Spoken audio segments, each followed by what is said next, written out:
How's it going, Knife Fanatics? Welcome back to the channel. Going to do a quick little walk and talk video here today, guys. Haven't got to do one of my walk and talks for a little while. Had a lot of stuff going on, trying to get work done on the house and all that stuff.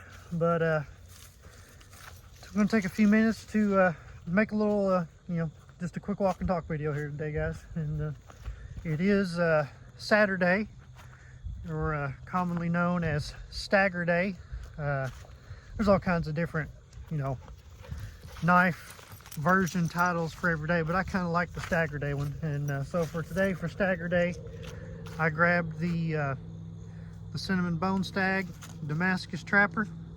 Absolutely beautiful knife, especially for the money. And I actually won this one in a giveaway, so it was free, so you really can't beat that. But for the money,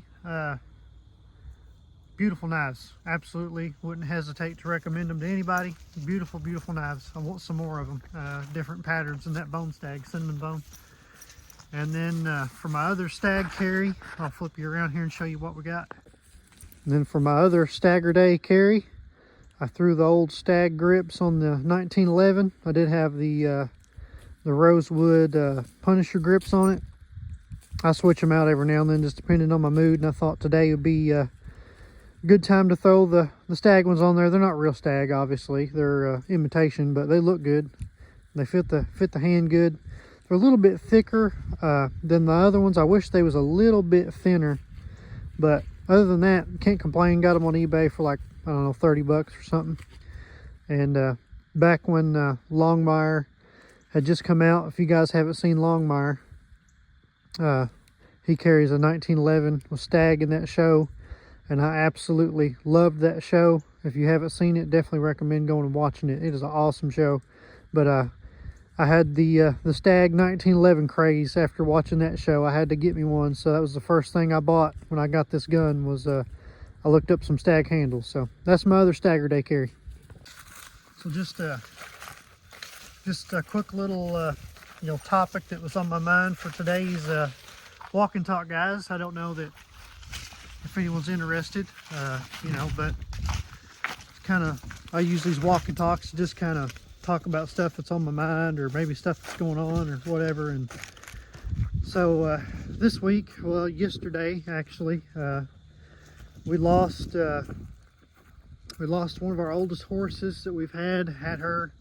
It's really one of the first horses that I remember having as a kid. My dad got her when I was little.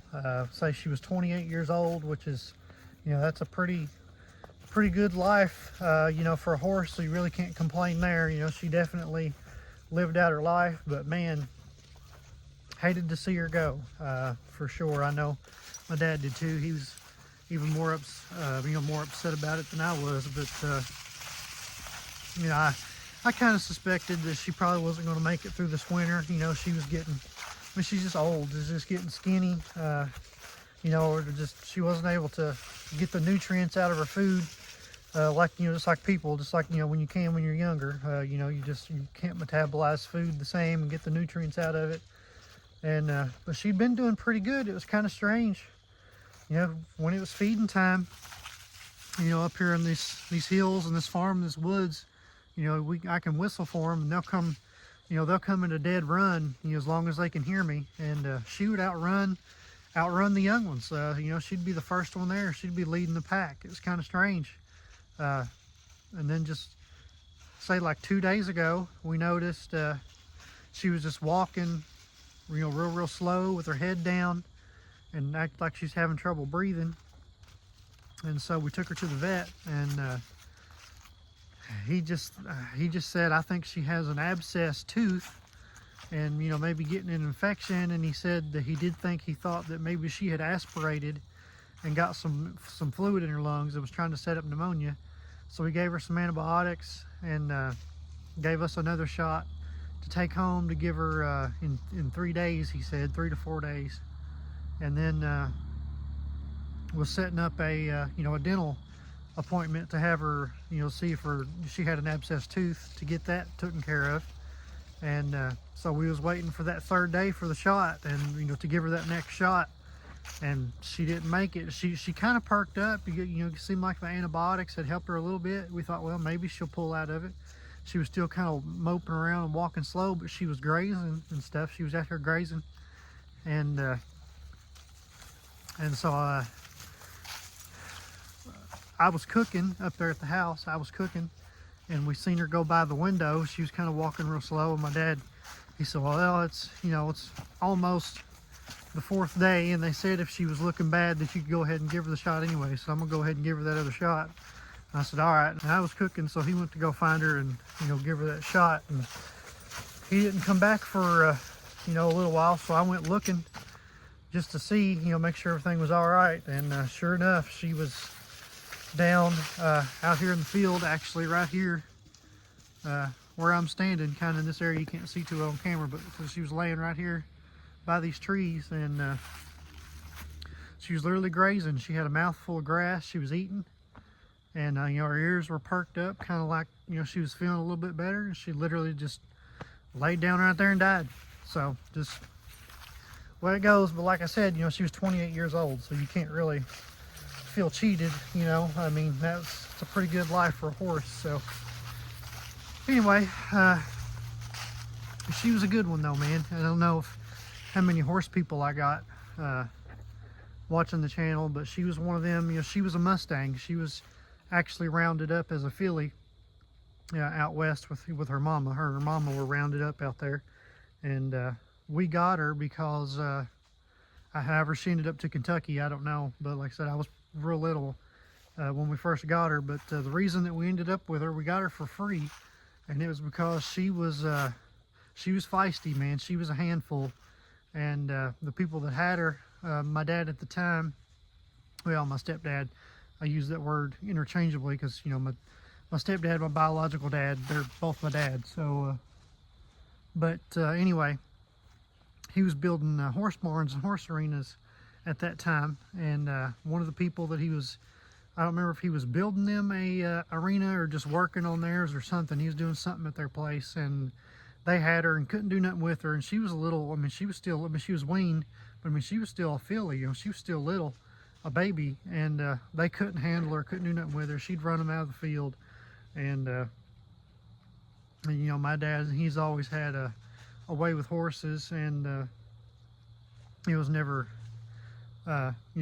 bothered by any kind of a horse that acted aggressive or anything like that. He wouldn't bother him, and he could bluff them down generally. And so that's what he done with her. He was laughing at them because they couldn't do nothing with her, and so they asked him, well, did he think he could, I think he was trying to get a halter on her or something. I'll have to ask him to tell me the story again. And but, he went out there, and I think he said she come running at him, throwing her head and rearing up, thinking she was going to run him off just like she did them. And he just stood there and stared at her, and it kind of blew her mind, and she locked her feet up and slid, realized that he wasn't going to move, and she kind of slid up to him and took off, and didn't know what to think about it. And within a few minutes, he had her had a halter on her and had her following him around the field. And so it just blew their mind, those people's mind. And they said, man, they said, if you want her, we'll just give her to you. We're not ever going to be able to do nothing with her. Obviously, you've got a connection with her. And so they just gave her to him. And so that's how we, it was one of our first ones that we had. And she was responsible for giving birth to all the horses that we've had. We had 30 running around at one time, so now we're down to 3.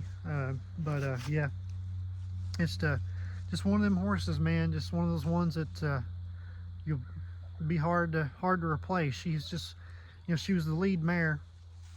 I say I don't know how many horse people I've got watching the channel, but she was the lead mare of the pack. So she had an attitude. She was sassy, and to make her respect you, boy, you had to earn it. She wasn't just going to give it to you. You had to earn it. She didn't like being messed with. She didn't like being handled. But if you were willing to get through that and, and grab a halter of her and put the halter on her, once you got it on her, boy, her whole personality changed. She would get submissive, and she would do just anything you wanted her to do. Anything you asked her to do, she would do it. But in order to get there, boy, you had to earn it. She wasn't going to just let you walk up and do it. She was funny that way. And say she was 28 years old, and her whole life, you know, she never changed from that. It's kind of funny. I would say she'd do anything that you wanted her to do once you got a hold of her. But she was going to make you earn it to get a hold of her. She was a trip. She was one of those ones that you know, you just never replace her. You know, so. Anyway, guys, you know, so that's what we've had going on this week. And I did, of course, over the years, you know, we've lost, you know, a lot of horses. Anybody that's had a bunch of horses or raised a bunch, you know, you're going to lose them, of course. And so we always save the mane, some of the mane off of the horses that we've lost. And I got some off her. So I'm trying to think of, I was thinking about maybe braiding a hat band out of all of them. Probably, you know, for my dad. And or I was thinking about trying to make, you know, I'm always out here walking these fields, and I'm always coming across some nice turkey feathers, some real pretty feathers and other bird feathers, and I always save them to make feathers for our hats. And so I was thinking about maybe getting some of those strands that we have saved of, you know, some chunks of mane, and braiding a feather string there for their hat band, you know, and that way you could change them in and out with different you know, different ones or whatever, or, you know, a certain color to match your hat or whatever. She had a real pretty white, you know, she was a Palomino. She had a real pretty silky white mane.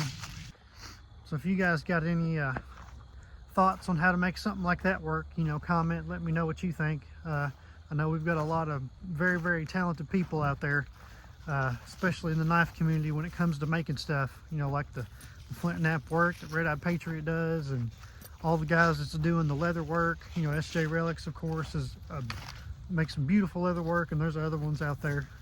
Forgive me if I'm forgetting, but I've seen, you know, just posts of you guys with slips that you've got or whatever, and just amazing work. So I know there's some very talented, crafty people out there. So you guys comment, let me know how you would go about making something like that, say with either the feather strings or just a full-on hat band. I think the feather strings would be better, that way you could change them in and out. Anyway, just something I've been thinking about for a while of doing with those, because we have saved quite a few of them over the years of some of the horses that we've lost. And I know my dad would love it. You know, he gets more emotional. I mean, you know, of course I care, it bothers me, but he gets even, I think, more attached sometimes than I do. So I know he would really, there's a couple there that he would really like. So I'd like to surprise him with something like that. But so anyway, guys, that's what we've had going on the farm. You know, that's just, it's part of it. If you got animals, you're going to lose them eventually, right? So it's life. And but she was a good one, man. She was one of those ones that was, you know, a handful, you know, at times, but you wouldn't have had it any other way. She's one of those ones where if you could have changed her personality, you wouldn't have done it, because it wouldn't have been her. And so anyway, and she was man, one of the best mother horses around. We've had, like I said, we had a lot of horses, raised a lot of horses over the year. We had 30 running, a herd of 30 at one time, you know, trying to, you know, sell them and things like that. And you know, of all the, you know, birth complications and stuff that we've had over the years, that horse right there, you could pretty much always count that she was going to have, you know, a solid baby and a successful birth. She never had any health problems, never had any kind of problems like that. Just a rock solid horse all the way around. I mean, you couldn't have asked for no better. Just a sound horse, man. Just a good one. And you know, be hard to ever replace her, that's for sure. And I don't know, we're thinking about, say we're down to 3 now. Let's say we've kind of got out of doing all the babies and stuff that we were doing there for years, for most of my teenage years and 20s and stuff, and as a kid growing up. But say we got, and all boys, we got all, you know, 3 boys left now. So we're considering if we want to maybe get us another mare to have, you know, maybe have a little one or 2. I don't know, we'll see. But anyway, you know, that's my little walk and talk today, guys. Just kind of giving you guys an update on what's been going on around here. And And like I said, if any of you guys have stories and experiences like that with, they don't have to be horses, you know, animals in general, but to any of my horse people out there, for sure, I know you guys will know what I'm talking about. Comment. I'd love to chat with you about that and read those comments. That'd be cool. But so anyway, guys, I appreciate you hanging out with me on the farm here today. And if you do me a big favor to like, comment, subscribe, and share, but most importantly, before you go, guys, don't forget to close the gate. All right, I appreciate you watching. I'll catch you on the next one.